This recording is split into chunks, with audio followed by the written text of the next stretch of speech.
Clara Soler estaba adormecida en la cama, observando la delicada reliquia mecánica, que bailaba dentro de la caja de música que había conectado momentos antes. Bailarina que había sido un regalo por su cumpleaños, y que lo recibió, de una madre sonriente, y de un padre refunfuñón, que aceptó, no sin reticencias. Entretanto, la pequeña Clara, de largas trenzas bermejas, y corta falda tirolesa, se entretenía con ese presidio musical, que confirmaba la pobre existencia de aquella figura estilizada. Luego, se acercó a la ventana, observando a través del cristal bañado por el riego de la lluvia, como una hilera de hombres y mujeres recogían agua, de aquella tormenta que no parecía remitir a esas horas. Entonces cerró la tapa de la caja, y se sentó en una silla delante del espejo con un tocado muy femenino. Se llevó la mano al cabello, y empuñando un cepillo, cogió una muñeca de trapo, que se encontraba a un lado de la mesita del tocador. De esta manera se puso a pensar en lo que le gustaba de aquella muñeca, su pelo rubio y rizado, los ojos azules y aquellas pequitas doradas, mostrando un rostro sonriente. Tras esto, apretó la muñeca con fuerza a su pecho y la meció en sus brazos. De pronto, empezó a sentir unas extrañas voces a su espalda, y deslizando la mirada hacia su origen, divisó la caja de música, abierta y sonando sobre la colcha de la cama. Al acercarse a ella, la música cesó de golpe. Al volver la cabeza, la música sonó nuevamente. Debe estar estropeada, Pensó agarrando la caja con sus manos. Enseguida, algo le pinchó un dedo, y la niña dio un chillido ahogado, que no salió de las comisuras de sus labios, soltando la caja de música en el proceso. Ven y recógeme de nuevo, Dijo una voz desde el interior de la caja. Clara, sin poder decir una palabra, se limitó a obedecer esa misteriosa orden, y tras cogerla, se acercó la caja a la cara para observarla con cuidado. Pero al examinar su contenido, no encontró más que la inerte bailarina estilizada. No había nada ahí que pudiera emitir sonidos. Entonces, algo parecido a una minúscula mano saltó a su cara. Sintió como una cosa larga y muy fina, cruzaba su rostro como un latigazo. Empezó a notar cómo sus músculos se sentían cada vez más pesados. Se le adormecían de alguna manera, y estos ejercían una gran fuerza hacia el suelo.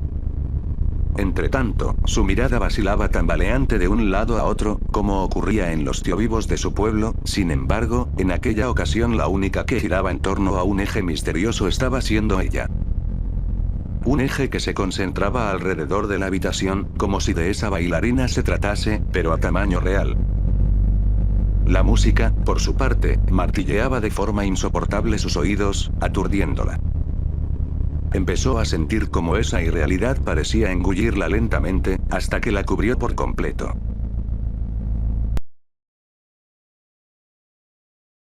Tenía vagos recuerdos.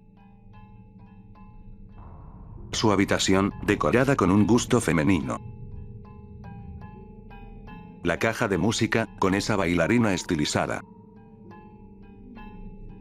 Una extraña voz, ni humana ni animal. Pero lo que no podía recordar, por mucho que intentara recordar, era el cómo había llegado a los túneles de la mina. Sí, eran los túneles de la mina, de la vieja mina que estaba cerrada, y que ella conocía porque había jugado allí con sus amigos, a escondidas de su padre. Jodida niña, no me vengas con eso de ir a aquella sucia mina. Yo me mato trabajando ¿para qué? Para que tú vayas haciendo tonterías como esas. Tu madre te ha malcriado, no sabe tratarte como debes. Joder. Necesito un buen trago, maldita sea. Su padre le daba miedo, por las cosas que le decía cuando estaba ebrio.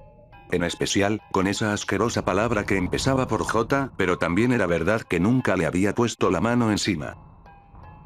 Por lo menos, hasta aquel día en que le pidió permiso para jugar en la mina, y su padre furioso, la tiró al suelo de un golpe. Fue un accidente, de veras, un accidente de cálculo de fuerza, se me escapó la mano, y la golpeé por milímetros, ya no volverá a ocurrir. no intentes disculparte, cerdo. Mentiroso borracho. Julia, su madre, la cogió del suelo, y balanceándose en una mecedora, la meció en sus brazos para consolarla. Luego la llevó a la cama y arropándola para que se mantuviera caliente, le dio algo de leche. De pronto, sacó de una caja de zapatos, de uno de los altillos, una cadena de oro con una medalla, y se la alargó a Clara para que se sintiera mejor. Esta la examinó unos momentos, delimitando sus bordes y dibujos con los dedos, antes de recogerse el largo pelo y ponérsela en su blanco cuello. Entretanto, la madre la arropó en la cama, y mientras le acariciaba la mejilla dolida, le cantaba una canción. La besó en la frente, y dándole las buenas noches apagó la luz de la lámpara. Con esto, regresó a la oscuridad. Clara tanteó a tientas la pared por si encontraba algún computador de luz, pero esta estaba fría, pegajosa, y además apestaba.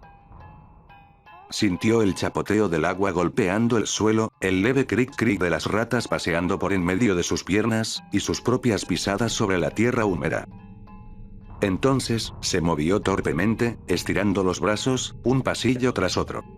La oscuridad le impedía ver por dónde andaba. No podía ver el techo ni las paredes, únicamente sentía una pestilente sensación de ahogo, que subía desde su garganta, hasta la cabeza. Perdida. Perdida.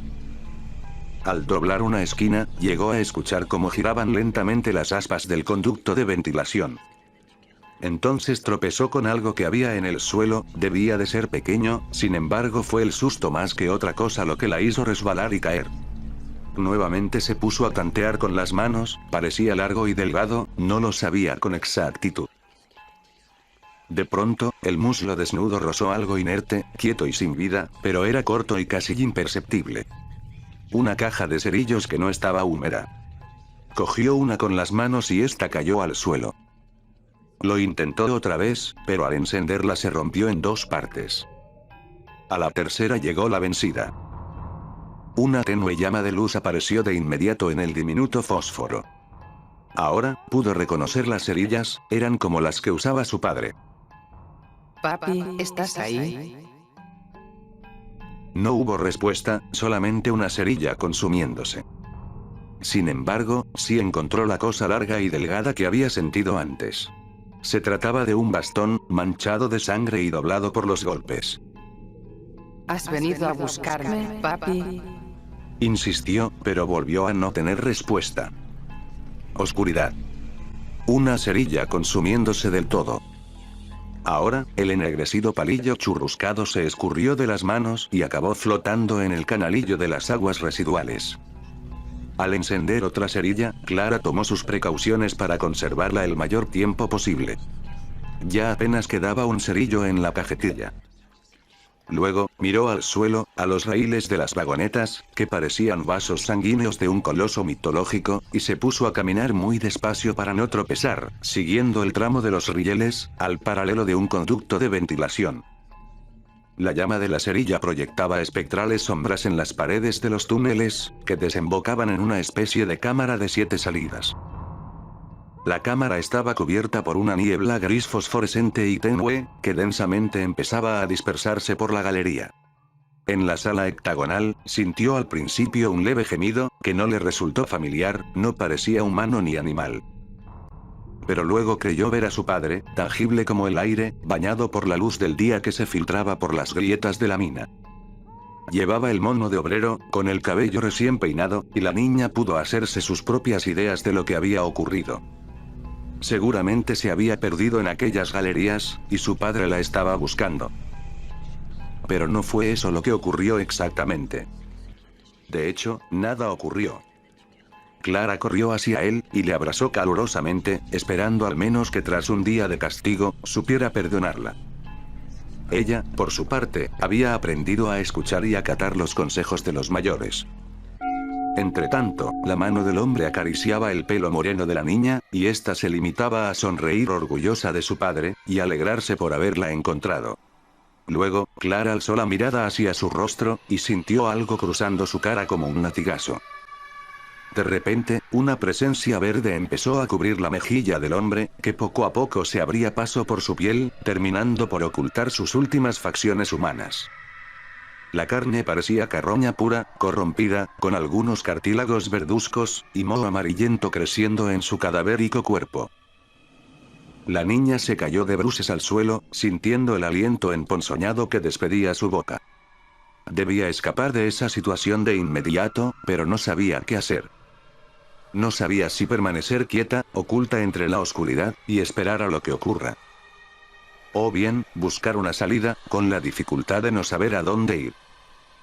Entonces, en ese instante confuso, sus pies respondieron por ella, dando los primeros pasos, al menos hasta que se vio atrapada en un corredor cerrado, mientras esa criatura la seguía de cerca. De pronto, escuchó risas, voces guturales, y unas pisadas golpeando muy fuerte el suelo, que en realidad eran sus propias pisadas. Era tanto el miedo que experimentaba, que sintió el correr de la orina caliente por su muslo. Contrajo con tanta fuerza los músculos, que estos quedaron tiesos e inertes. Luego hurgó entre los bolsillos hasta encontrar la cajetilla de las cerillas, y al sacar la única que quedaba, se esperó quieta frente a la pared al transcurso de los acontecimientos. Al principio no ocurrió nada, ningún sonido, ningún ruido extraño, únicamente advertía el fósforo consumiéndose en sus manos. Cuando no escuchó señales de aquella criatura, suspiró con tanta calma, que incluso ella encontró toda aquella situación extraña. Creyó que todo había acabado al fin. Que se despertaría en su cama de aquella horrible pesadilla, abrazando a su muñeca de trapo, con su madre recitándole una hermosa canción, y con la bailarina realizando su recital.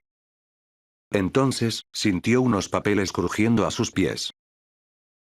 Se agachó junto a la hoja mojada de un periódico, de la cual pudo leer con dificultad, en el último aliento de la tenue luz, uno de los titulares.